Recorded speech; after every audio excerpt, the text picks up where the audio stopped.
The USCIS fees are expected to double in price in early 2024. In this video, we'll cover the latest USCIS fees updates. If you're considering filing for a marriage adjustment of status, right now is the time. The USCIS fees are about to drastically increase in the next few months. And make sure to watch to the end, where I will show you 3 different ways on how to check the latest filing fees for yourself, with a bonus point on the USCIS signature requirement to help you avoid a very common mistake. If you're new to this channel, I'm Margarita. Through this channel, we guide ambitious professional couples on how to handle their marriage adjustment of status right on the first try and without hiring a lawyer. We encourage you to be your own immigration attorney. In January of 2023, the USCIS proposed a significant increase in immigration filing fees affecting various forms and applications. According to the USCIS, the new fees would allow USCIS to more fully recover its operating costs, reestablish and maintain timely case processing, and prevent the accumulation of future case backlogs. I know this is not the most exciting info, but stay with me. We're going to get to an interesting part in just a moment. You do need to know that the USCIS emphasized in their announcement that they receive approximately 96% of its funding from filing fees and not from congressional appropriations. Plus, the current fees have remained unchanged since 2016, and according to them, they fall far short of recovering the full cost of agency operations. These changes are long overdue, since the USCIS tried to raise their fees in 2020, which was enjoined by federal court and never implemented. Keep in mind, currently the USCIS is struggling to handle the influx of asylum seekers, and they're still impacted by all the closures and low number of applications during COVID-19 pandemic, which has seriously strained their resources. Interestingly enough, we all expected these fees to go up in 2023. The USCIS initially opened a public comment period in January of last year and then extended it until March of 2023, but we haven't had any updates for months after that. But then the DHS has shared in its spring regulatory agenda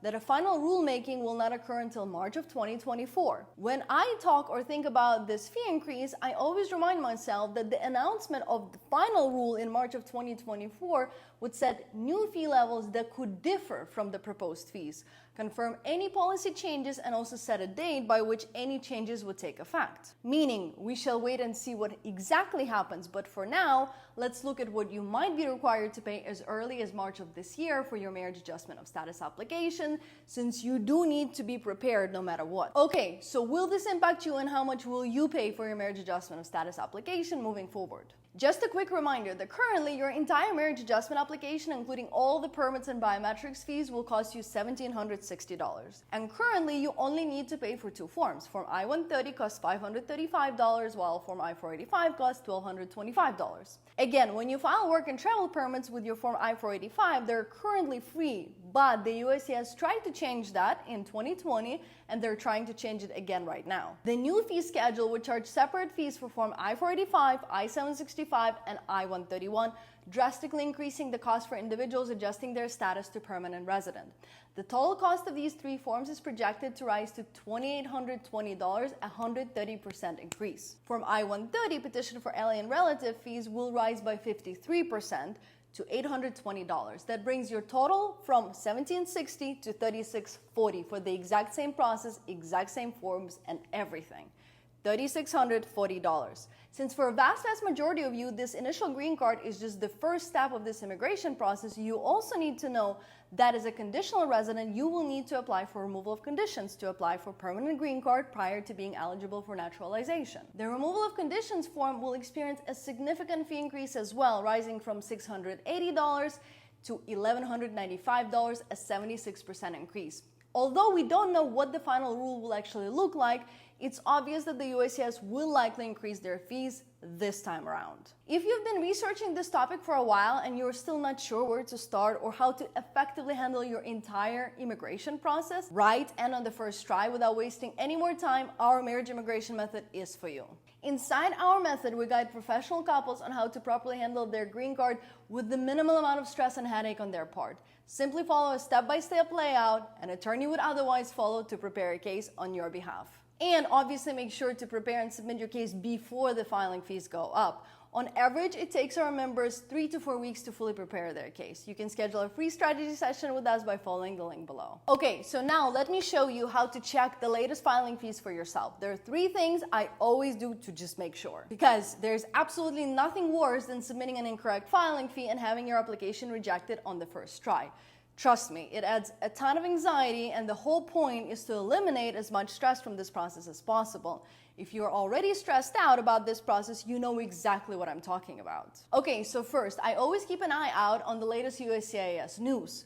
I'm also in their newsletter, but I still go and check here every single day just to make sure. Second, you can use the USCIS fee calculator. I was kind of excited to show you how this tool got better over time, but while I was preparing this video and testing it, I noticed that they reverted it back to being confusing.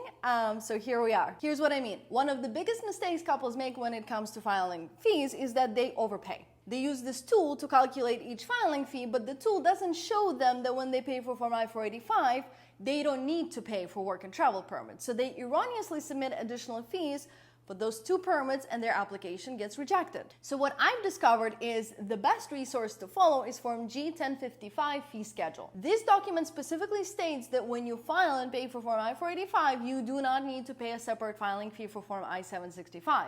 Same with your travel permit application. It's funny, but I just looked at this document and I myself find it incredibly confusing. It does take me a second to understand what they are saying, which I suspect is by design. If you find this process to be confusing and the USCIS resources to not be super helpful, you're not alone. All right, so here comes the bonus point. We just had an interesting situation inside our method, and I want to show you why knowing what you're doing is so important. Let's look at the USCIS signature requirements. Couples often Google USCIS signature requirements, look at this table, and assume that the USCIS accepts electronic signatures. They file forms with electronic signatures and have their case rejected, even worse, denied at a later date. However, if you click on a footnote next to the electronic signature, you will see that the USCIS accepts electronic signatures only on forms filed electronically as permitted by form instructions. So for the purposes of the marriage adjustment of status application, you can only sign Form I-130 electronically if you're submitting it online. Still, the rest of the forms will have to be filed on paper and will have to have an original signature. But if we again look at the same table, the USCIS will also accept an original signature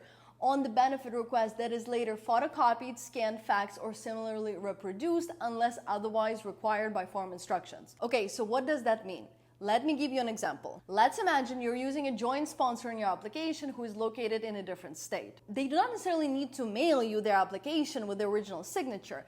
They could sign the document, scan it, and email or fax it back to you. This is a place where we often see couples make mistakes, so I wanted to make sure to clarify this point here. All right, if you found this video helpful, drop us a quick thank you note in the comments. It helps others who are struggling to understand this process find our content and benefit from the info we share. Thank you, and we will see you next week.